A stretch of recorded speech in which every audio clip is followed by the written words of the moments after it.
man tahawwama anna lahu aduwan a'da min nafsihi qallat ma'rifatuhu bi nafsihi. Ma'asyiral aba wal ikhwan hadirin rahimakumullah, terlebih dahulu kita bersyukur kepada Allah Subhanahu wa taala atas segala nikmat yang Allah Subhanahu wa taala berikan kepada kita hingga di pagi hari ini. Kita masih diberikan Allah begitu banyak nikmat, terutama nikmat iman, nikmat Islam, dan juga nikmat taufik dari Allah Subhanahu wa taala. Mampu kita melaksanakan sholat subuh berjamaah, diberikan kemampuan, kemudahan untuk kita berzikir dan berdoa, serta menghadiri majlis ta'lim dan i'tikaf. Mudah-mudahan amal ibadah kita diterima oleh Allah Subhanahu wa taala. Diampuni segala dosa-dosa kita, disampaikan segala hajat-hajat kita, baik hajat dunia maupun akhirat. Dan Allah Subhanahu wa taala berikan kepada kita dan anak keturunan kita taufik, kemudahan untuk taat kepada Allah Subhanahu wa taala hingga tidaklah kita menemui ajal kita kecuali dalam keadaan husnul khatimah. Amin ya rabbal alamin. Dan senantiasa kita bersalawat kepada junjungan kita, suri tauladan bagi kita, Nabi besar Nabi Muhammad sallallahu alaihi wasallam beserta keluarga dan para sahabatnya. Hadirin yang dimuliakan Allah Subhanahu wa taala, melanjutkan di dalam kitab Nasr Ibadah Al-Imam Nawawi Al-Bantani radhiyallahu ta'ala wa radwan menyatakan an ba'dil hukama, dari sebagian al-hukama itu orang-orang yang bijaksana, ai maksudnya adalah attiba'ul qulub wa humul awliya, yaitu adalah dokternya hati, yaitu mereka adalah para awliya kekasih Allah Subhanahu wa taala. Imam Nawawi nyatakan itu para awliya adalah dokternya hati. Makanya kita ketika duduk dengan para awliya, orang solihin, itu hati kita sudah bersihkan kotoran dan penyakit hati kita. Penyakit hati ini yang kena penyakit itu tidak sadar. Dokter yang tahu, itulah dokternya hati awliya. Beda kalau penyakit zohir. Penyakit zohir ini kita tahu, rasakan, dokter tidak tahu, cuman dokter mengobati dengan ciri-cirinya. Makanya kalau kita ke dokter, ditanya dokter sakit apa, kita yang menjelaskan sakitnya. Tapi kalau sakit yang hati kita, kita tidak sadar, dokternya yang tahu langsung menunjuk obat, itu para awliya. Makanya sering-sering kita berkunjung kepada orang-orang soleh. Akhirnya awliya, di situ kita tidak sadar kita ada penyakit, bahkan kita tidak sadar kita diobati. Maka sering-sering kita berkunjung kepada awliya, orang soleh, dan setiap zaman, setiap tempat itu ada. Yang mana kita nak mengetahuinya, berhusnuzon, sangka baik dengan hamba Allah, yakini wah ini orang soleh, kunjungi mereka. Disitulah penyakit-penyakit hati kita akan diobati dan kita tidak terasa. Mudah-mudahan Allah Subhanahu wa taala bersihkan hati kita dari segala macam penyakit hati, dan Allah Subhanahu wa taala temukan kita di dunia dengan para kekasih-kekasihnya, dikumpulkan dengan mereka, dan sampai di hari kiamat kita berkumpul kepada orang-orang soleh, para awliya kekasih Allah Subhanahu wa taala, dan bersama Nabi Muhammad sallallahu alaihi wasallam. Amin ya rabbal alamin. Hadirin yang dimuliakan Allah Subhanahu wa taala, di antara mereka menyatakan, ini nasihat, man tahawwama annahu lahu waliyan aula minallahi qalat ma'rifatuhu billah. Barang siapa yang menyangka dia memiliki pelindung, penolong yang lebih dekat dari Allah Subhanahu wa taala, maka ma'rifatnya kepada Allah itu sangat sedikit. Qalat ma'rifatu billah. Imam al-makna man zanna anna law nasiran aqraba minallahi wa aktsaran nusratan minhu fa inna lam yara fillah ta'ala. Imam Nawawi menyatakan barang siapa yang nyangka dia memiliki penolong yang lebih dekat dari Allah Subhanahu wa taala, yang lebih banyak menolong dari Allah Subhanahu wa taala, ini orang tersebut tidak kenal dengan Allah. Nah, kita ingat bagaimana kita bersandar, terutama nasihat ini adalah untuk kita di zaman sekarang. Allah Subhanahu wa taala itu dari dahulu dan tidak terbatas Maha Penolong, Maha Pengasih, Maha Penyayang, Maha Melindungi. Allah Subhanahu wa taala seluruhnya, setiap zaman, setiap tempat, dan Allah tetap memberikan nikmat-nikmatnya kepada kita, bahkan nambah terus nikmat. Kita ini yang sebenarnya menjauh dari Allah Subhanahu wa taala, maka kita ngandalkan apa? Ngandalkan harta, ngandalkan keadaan, ngandalkan pemerintahan, ngandalkan keadaan ekonomi dan lain sebagainya, hingga akhirnya Allah memberikan teguran kepada kita.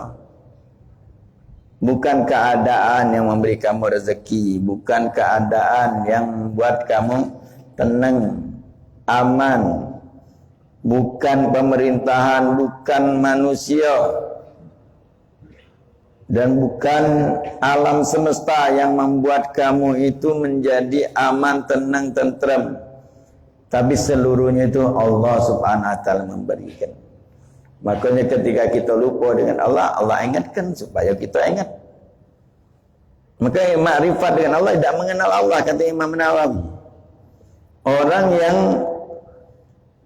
menyangka bahwa yang memberikan pertolongan itu bukan Allah, ngandalkan yang lain.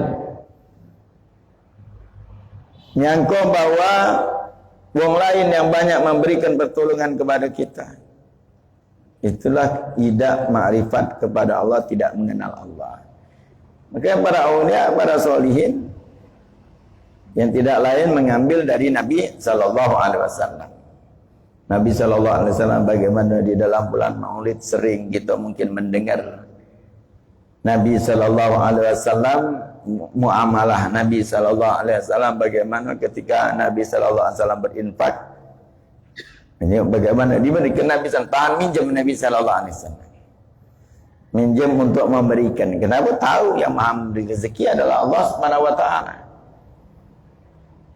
Itu Nabi sallallahu alaihi wasallam.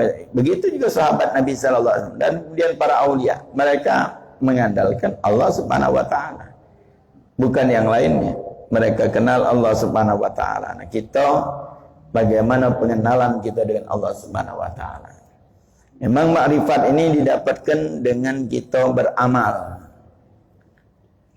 Banyak amal akan kita mengenal Allah Subhanahu wa taala. Itu hati kita ketika kita condong beramal, apa yang harus kita lakukan? Ya beramal. Ya balik lagi ke Nabi sallallahu alaihi wasallam, ya ittiba' bin Nabi sallallahu alaihi wasallam. Itu makrifat mengenal Allah itu akan menimbulkan juga mahabbah. Mahabbah itu juga ditimbulkan bagaimana Allah Subhanahu nyatakan adalah ittiba' qul in kuntum tuhibbunallah fattabi'uni yuhibbukumullah. Mengikuti Nabi Muhammad sallallahu alaihi wasallam. Jadi sumbernya tidak lain untuk kita ma'rifat, untuk kita mendapatkan kecintaan Allah. Sumbernya mengikuti Nabi Muhammad sallallahu alaihi wasallam. Jadi yang disampaikan berkenaan dengan sunnah ini, melaksanakan sunnah Nabi sallallahu alaihi wasallam, menghidupkan sunnah untuk kita mahabbah kepada Nabi sallallahu alaihi wasallam dan tanda mahabbah dan seterusnya, tidak lain untuk kita kembali kepada Allah Subhanahu wa taala. Maka yang mengikuti Nabi sallallahu alaihi wasallam akan menghasilkan ma'rifat kepada Allah. Ketika orang ma'rifat kepada Allah Subhanahu wa taala, tenang jiwanya. Hidupnya tenang, mengandalkan Allah Subhanahu wa taala. Kita omongkan kita ada Allah. Nah, masih tak kita ketenangan kita dengan yang selain Allah. Kita kadang-kadang masih ketika kita ada duit, tenang kita. Buntu, susah. Karena Allah Subhanahu wa taala kalau yang memberikan. Nah, itu orang makrifat kepada Allah Subhanahu wa taala, dia ado atau tidak, harta ado atau tidak, dia pelindung dari manusia tetap sama. Karena tidak ada mengandalkan daripada makhluknya Allah Subhanahu wa taala. Itu juga para aulia, mereka tidak ada ngomong demikian kecuali mereka sudah ngerasakan. Mereka ngerasakan hal tersebut, mereka omongkan ini. Jadi kalau ada wong yang mengandalkan selain Allah, wah ini tidak kata marifatnya kata dengan Allah Subhanahu, tidak mengenal Allah. Nah, kita masih hal yang demikian, masih kita ini bersandar kepada itu yang harus kita cari. Maka di dunia ini sebenarnya berusaha kita untuk ma'rifat kepada Allah. Caranya mengikuti Nabi sallallahu alaihi wasallam. Jadi mengenal Allah Subhanahu wa taala. Maka di antara tafsir menyatakan wa'bud rabbaka hatta ya'tiyanal yakin. Yakin itu adalah kematian. Menyembah Allah Subhanahu wa taala hingga datangnya kematian. Juga dalam tafsir berkenaan wa ma khalaqtul jinna wal insa illa liya'budun, ai maknanya untuk ibadah adalah al-ma'rifah. Tidak aku ciptakan jin dan manusia kecuali untuk beribadah. Itu untuk beribadah adalah untuk mengenal Allah Subhanahu wa taala. Jadi ibadah itu mengenal Allah Subhanahu wa taala. Bagaimana kita mengenal Allah Subhanahu wa taala?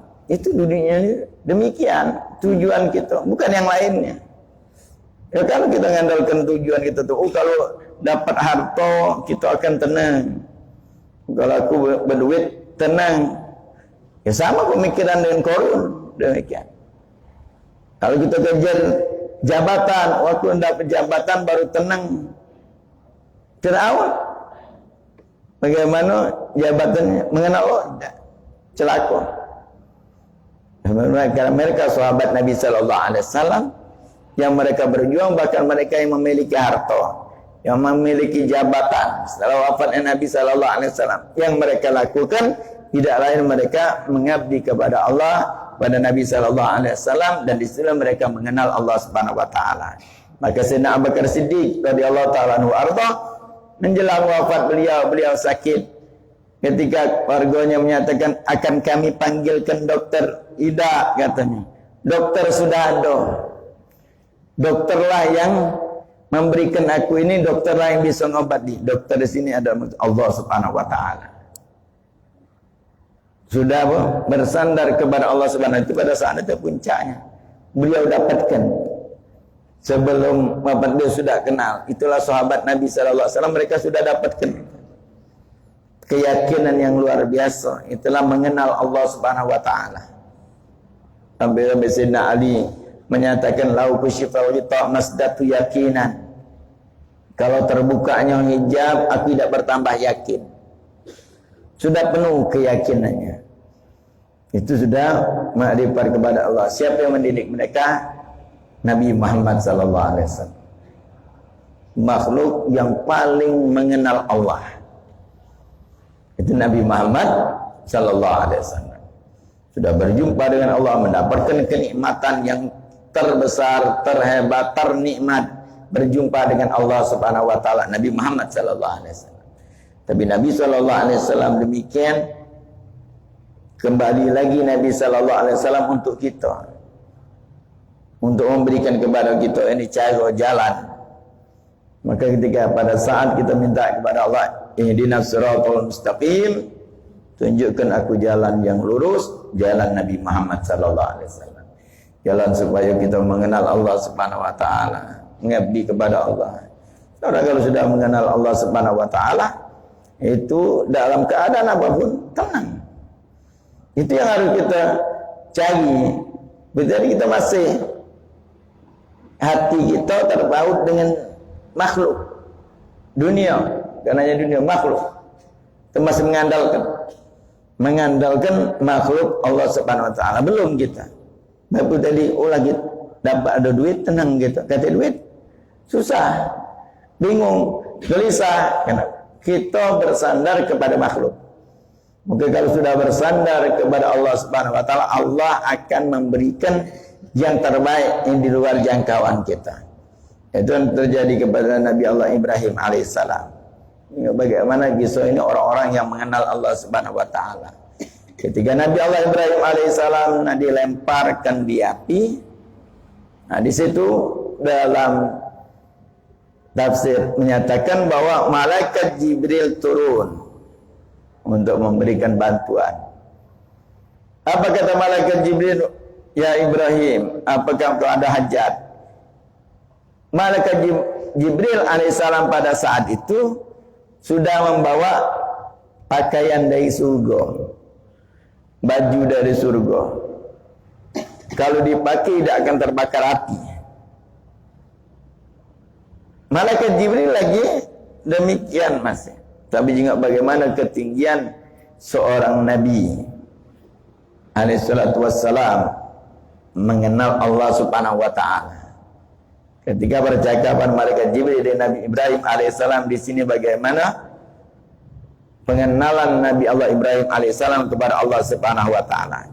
Apa kata Nabi Ibrahim alaihissalam ketika ditawari, ada hajat dan engkau dengan aku? Adapun kalau dengan engkau aku tidak ada hajat. Sama baik level kita makhluk juga. Pandangan Nabi Ibrahim seluruhnya makhluk Allah Subhanahu. Malaikat Jibril makhluk Allah, api makhluk Allah, seluruhnya makhluk Allah. Baju yang dibawa malaikat Jibril makhluk Allah, oleh benda di surga. Adapun kalau dengan engkau aku tidak ada hajat, tidak perlu. Dan aku berhajat hanya dengan Allah Subhanahu wa taala. Tapi aku redha apa yang Allah Subhanahu wa taala lakukan untuk aku, karena itu yang terbaik. Hasbi Allah wa ni'mal wakil. Di situ ketika bersandar kepada Allah, makrifat kepada Allah Subhanahu luar biasa, juga bagaimana Allah berikan, bukan hanya tidak terbakar. Yang aslinya membakar justru menyelamatkan. Ya nar kuni badan wa salaman ala Ibrahim. Wahai api, jadilah, Allah jadikan itu. Ketika kita kepada Allah, Allah jadikan yang aslinya adalah merusak, membakar, menyakiti, justru menyelamatkan. Wahai api, jadilah kau dingin dan menyelamatkan atas Ibrahim. Bukan hanya dingin, tapi menyelamatkan. Itu mendapatkan ketika kembalinya kepada Allah Subhanahu wa taala. Dan itu maka tujuan hidup kita demikian. Salah satu tujuan kita adalah biar kita mengenal Allah Subhanahu wa taala. Caranya balik kepada Nabi Muhammad sallallahu alaihi wasallam. Mengikuti Nabi sallallahu alaihi wasallam. Jadi jangan kita anggap sia-sia hal yang sunnah, walaupun sekecil apa sunnah itu, jangan kita anggap remeh. Di situ ada mahabbah, di situ ada ma'rifat kepada Allah Subhanahu wa taala. Jalan untuk mengenal Allah Subhanahu wa taala bukan sembarangan. Makanya Imam Haddad radhiyallahu taala anhu arba, beliau menyatakan tidak ada sunnah pun yang aku tahu kecuali aku amalkan. Mengamalkan sunnah Nabi Muhammad sallallahu alaihi wasallam. Ini bukan sia-sia, itu jalan. Tidak ada jalan kecuali jalan Nabi sallallahu alaihi wasallam. Pengen makrifat itu ya gue. Jadi tidak ada orang yang misalnya makrifat dia mendap di rumah tidak salat berjamaah, oh biar akhirnya makrifat tidak. Bukan demikian. Mengikuti Nabi sallallahu alaihi wasallam tidak ada jalan. Dan ada jalan untuk makrifat kepada Allah, untuk mahabbah, itu melalui Nabi sallallahu alaihi wasallam, ittiba' bis sunnah. Sunnah Nabi sallallahu alaihi wasallam, baik sunnah zahir maupun batin. Nah, sunnah batin ini lebih cepat tariannya. Sunnah batin, apa sunnah batin?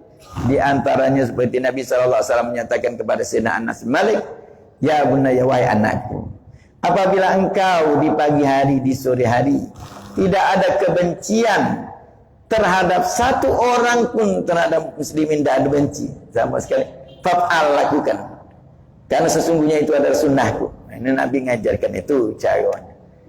Ini masalah hati lebih. Seluruhnya bermanfaat. Dengan kita ngamalkan itu ringan badan kita untuk melaksanakan sunnah. Ringan badan kita untuk ibadah, salat malam. Karena pencegah kita ni untuk marifat kepada Allah ya adalah dosa-dosa kita. Dia mencegah kita. Dosa mencegah untuk kita beribadah. Makanya ketika kita malas ibadah, pasti dari dosa kita istighfar, minta ampun kepada Allah. Dan terlebih penting adalah koreksi makanan kita. Makanan haram akan mengakibatkan kita tercegah, berat untuk beribadah kepada Allah. Itu yang dicegah itu, untuk itu dilarang ini, supaya kita tuh gampang untuk makrifat kepada Allah Subhanahu wa taala, untuk mahabbah. Itu jalannya. Jadi seluruhnya sumbernya adalah Nabi Muhammad sallallahu alaihi wasallam. Maka laksanakan yang baca kita lakukan sunnah Nabi. Yang baca depan kita. Kalau banyak sunnah Nabi sallallahu alaihi wasallam banyak. Lakukan apa yang mampu kita lakukan. Kesempatan lakukan. Ketika pada saat kita mungkin tidak bisa melakukan, tercegah, istighfar, minta ampun kepada Allah Subhanahu wa taala. Koreksi kenapa kita tidak ada bisa melakukannya. Itu yang tugas kita. Lama-lama kita akan makrifat kepada Allah Subhanahu wa taala. Itu tujuan hidup kita di dunia ini. Jadi kalau kita ada nyangko, itu sudah pasti kita. Sedikit makrifat kita. Nyangko yang lain bisa memberikan pertolongan lebih banyak daripada Allah Subhanahu wa taala, itu sedikit makrifat kita. Bahkan kata Imam Nawawi, lam ya'rifillah, belum makrifat kepada Allah. Ketika masih mengandalkan selain Allah Subhanahu wa taala. Nyangko baik. Yang lebih banyak, lebih dekat pertolongannya dari Allah Subhanahu wa taala, itu tidak makrifat kepada Allah. Kemudian dia memberikan nasihat, wa man tahawwama anna lahu aduwan a'da min nafsihi qalat ma'rifatu bi nafsihi. Dan sebaliknya, barang siapa yang nyangka dia memiliki musuh lebih dahsyat daripada dirinya, maka sedikit pengenalannya terhadap dirinya, itu nafsunya. Ayu man zanna anna lahu aduwan aqwa min nafsihi al-ammaratu wal-lawama fa inna lam ya'rif nafsahu. Barang siapa yang menyangka bagi ada musuh lebih kuat dari nafsunya, jangan mengajak nafsu, mengajak kepada buatan tidak baik. Ammaratu bisu. Kalau ada nyangka bahwa ada lebih kuat, oh syaitan lah, mungkin gitu, anggap lebih kuat. Barang siapa yang menyangka ada musuh lebih kuat dari nafsunya, maka dia tidak mengenal nafsunya, tidak mengenal dirinya dewek. Itu yang lebih hebat. Jadi kenali, kalau sudah mengenal itu ya musuh ini musuh yang lebih hebat. Maka orang bisa mengendalikan nafsu, yang lain mudah. Syaitan yang kita iblis kuat, tidak lebih kuat dari nafsu. Maka orang baca mengendalikan nafsu, gala-gala. Tidak mampu akan menggiring dia kepada buatan jahat. Karena nafsu sudah dikalahkannya. Ngalahkan nafsu. Kalau iblis yang kuat, tidak kuat dah. Nafsu ketika pada saat orang itu mampu untuk melawan nafsunya, mengendalikan nafsunya tunduk dengan perintah Allah, itu maka seluruhnya tidak ada yang musuh yang kuat. Maka dahulu pernah jika seseorang yang luar biasa, imannya, kuatannya, amar ma'ruf nahi munkar luar biasa, mendengar ada kemusyrikan, banyak orang menyembah batang ini dijadikan oleh iblis wasilahnya, hingga akhirnya orang yakin nyembah itu ada hajat kabulkan ini syirik. Dan akhirnya dia ngambil kapak, ngasak kapak. Ini kemungkaran, ini jelas harus dihilangkan. Yakin jiwanya kepada Allah Subhanahu wa taala. Ketika pada saat Dia jalan menuju batang itu. Kena tebangnya batang di tengah jalan dicegah oleh iblis. Dicegah iblis. Kata iblis, nak ke mana? Aku akan nebang batang. Akan kuhalangi, kata iblis. Kemudian orang menyatakan, kalau kau menghalangi, kau juga kulajukan. Dah ada. Kebanyakan menghalangi aku untuk nebang batang. Iblis menghalang. Ketika iblis menghalangi, dengar beda kalahkan iblis itu. Nyampak iblis itu nak dikapal, kata iblis, tunggu dulu. Kata iblis, tunggu dulu. Kenapa katanya? Karena masih menghalangi juga. Tidak, aku ngaku kalah, kata iblis. Nah, iblis itu lemah. Dikalahkan dengan karena ketika pada saat mampu melawan nafsunya. Ibadah karena Allah Subhanahu wa taala, amar ma'ruf nahi munkar karena Allah Subhanahu wa taala. Iblis lama. Akhirnya iblis ngomong, aku ngaku kalah, aku tidak mampu. Tapi kau pikirlah dulu, aku ada tawaran dengan kau. Selagi kau tidak nembang batang itu, setiap hari kau kunjuk emas. Bangun tidur di bawah bantal ada emas setiap hari. Selagi kau tidak galak, kau kan mampu. Kapan kau nak tembang itu dah ayat yang menghalangi, aku lagi tak baca menghalangi. Kau kuat, hebat. Nah, ini mulai nafsu dia man. Kepengen, nah ini lagi buntu. Ayolah. Sehari ni besok baca nambang. Boleh duit dulu yang penting. Nah, boleh duit, urusan ni kakek gampang. Ngumpulkan duit dulu. Akhirnya besoknya itu bangun tidur, muka bantal ada duit. Oh senang dia ada duit. Sehari tinjuk iblis. Besoknya itu lagi bangun muka bantal ada duit. Hari berikutnya ketiga bangun muka hati duit. Hai, mudika ni ngomong tiap hari, mbak kapak lagi ngasah kapak untuk nebang batang ngasah. Keluar iblis sama cak berapa dia yang tegak. Dia nak ke mana tu iblis? Aku nak bangun batang itu. Kau bohong dengan aku, ngomong nganjuk tiap hari. Kata iblis, akan aku cegah, tak boleh bang batang itu. Kalau tidak boleh, akan ku lawan siapapun juga. Silakan. Dia maju, dibanting iblis dengan mudah, dikuas ke, terkapal. Terkejut dia. Nah, kemarin mudah ngalahnya ini, tepis kami nyampak, tijak oleh iblis. Tijak oleh iblis. Kau dah akan mampu katanya. Nebang batang itu beda. Kemarin beda kau datang membawa hati yang beda. Kemarin kau mampu. Memang karena Allah Subhanahu wa taala nafsu itu. Ini karena nafsu, kepengen duit. Tidak dapat jatah.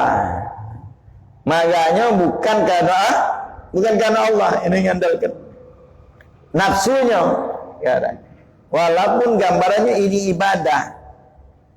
Untuk menghilangkan kemungkaran ibadah, tapi beda ketika karena Allah dan karena nafsu. Maka nafsu ini musuh paling kuat. Ngalahkan nafsu, iblis kalah. Dah mampu dimanfaatkan iblis, dia gara-gara nafsunya, maka iblis seolah-olah kuat. Sebenarnya wong itu yang lemah, dia dikendalikan nafsunya. Makanya orang yang kepada Allah Subhanahu wa taala ma'rifat kepada Allah hebat. Tapi kalau sudah karena nafsu, itu yang paling kuat. Maka kalau nyangko ada yang lebih kuat dari nafsu, kita tidak ada kenal dengan diri kita, nafsunya kita. Makanya kalau orang yang kenal dengan nafsunya, dia tahu bahwa ini orang yang hebat. Maka Al-Imam Ahmad Syihabuddin dalam satu qasidahnya menyatakan, alhamdulillah qad araftu nafsi. Aku sudah kenal nafsu aku, dah bisa ditundukkan. Itu orang sudah menundukkan musuh yang terkuat. Jadi kalau nyangkau gitu ada musuh yang lain, iblis, kawan, segala macam, tidak mengenal nafsu. Kejahatan dari diri kita, nafsu yang diberikan. Makanya orang mampu melawan nafsu itu orang yang kuat. Makanya malaikat sudah kalah. Malaikat dengan orang yang bisa mengendalikan nafsunya. Kalau kita ada kalau nafsu. Bagaimana mengarahkan Nafsu itu kepada kebaikan. Itu yang musuh yang paling kuat. Itu dalam diri kita adalah nafsunya kita. Makanya Nabi SAW menyatakan ketika balik dari peperangan, Nabi menyatakan, raja'na min jihadil sughra ila jihadil kubra. Kalau menggolah Nabi SAW balik kita dari jihad yang kecil menuju jihad yang besar. Sahabat bertanya, ya Rasulullah, apakah ada lebih besar daripada peperangan tadi? Jihad yang besar dalam mana? Kata Nabi SAW, kita kembali kepada jihad nafsu, memerangi nafsu. Medan perangnya tidak terbatas. Tidak terbatas dengan waktu, tidak terbatas dengan zaman, tidak terbatas dengan uang. Untuk memerangi nafsu ini medan perangnya lebih besar.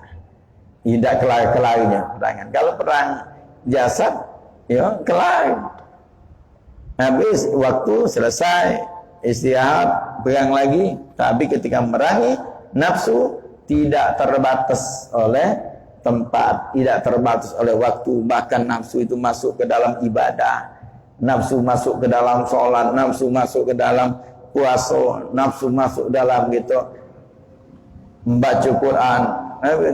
Ada nafsu. Juga bagaimana ibadah kita ini karena Allah atau karena nafsunya kita. Makanya kenapa ulama balik dalam syariatnya, ketika kita ibadah selalu niat itu disesuaikan lillahi ta'ala, biar kita ibadah ini karena Allah subhanahu wa ta'ala. Jadi yang disampaikan para asatidz tentang sunnah Nabi SAW itu bukan hal yang kecil.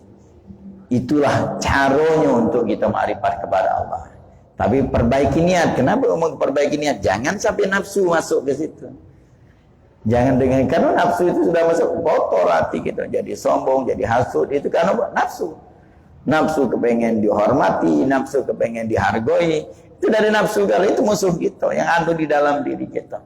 Nah, mudah-mudahan dengan kita majelis taklim, majelis maulid itu dengan pasang niat baik, insya Allah di situ terapi untuk kita bisa kita ma'rifat kepada Allah, kita terapi membersihkan hati, terapi untuk kita mengendalikan nafsu kita dengan pasang niat yang baik. Mudah-mudahan dengan hadirnya kita majlis-majlis seperti ini, majlis-majlis maulid, mudah-mudahan Allah Subhanahu bersihkan hati kita. Allah Subhanahu tambah pengenalan kita dengan Allah Subhanahu wa taala, dan Allah Subhanahu wa taala berikan kita kekuatan dari sisi Allah Subhanahu wa taala, pertolongan dari sisi Allah Subhanahu wa taala untuk bisa kita mengendalikan nafsunya kita, diberikan Allah Subhanahu wa taala pertolongan di dalam kita melawan hawa nafsunya kita. Amin ya rabbal alamin.